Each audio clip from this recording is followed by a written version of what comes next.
ও কথা মানে অনুমান তাই যে তিনি সেই দিয়ে একসাথে আসার পরে ওই সেই ঘরের ভর্তি উঠি উঠি ছাদের পরে যাই এবারে গেটের উপরেও বইস এক রাত আর একদিনও খাইছে খাওয়ার পরে রান করছে কি রাত সকালে উঠি পার যাই সবাইকে আনগুনার খাইস না আমরা খাবো কি এরকম হচ্ছে তাতে ও গেটের সামনে দিয়ে ওই বিল দিবিল চলে গেছে ওই বাগানে যাই ওই যে এরা উড়াই তাড়া করিস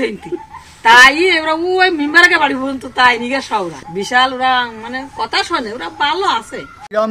থেকে এই হনুমান গুলো নিয়ে কোনো একটা জায়গায় রাখার জন্য তাদের খাবার দেওয়ার জন্য আমাদের গ্রামটা ধরে এবং পাশের গ্রামেও আপনার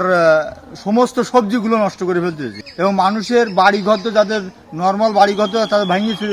ধুমধাম করে ফেলতেছে এর থেকে আমরা একটু মুক্তি চাই বিনীত সরকারের কাছে এই প্রার্থনা আমার 50-60টি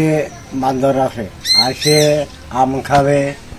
সবেদা খাবে কফি ভেঙে খাবে এই সমস্ত করে আগে আমরা আসলে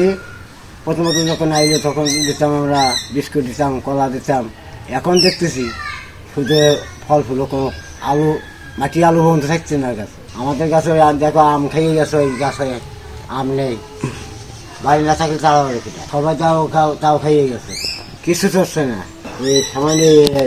আলুর ফলটা এই যে মাটি আলুর ফলটা তাও খাইয়ে গেছে তাতে আর আমরা এখন তাড়াচ্ছি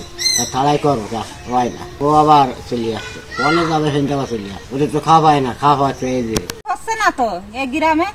আর কাঁঠাল আম বেগুন টাগুন তুলি তুলি খাচ্ছে কি পরিমাণে কিচ্ছু থাকছে না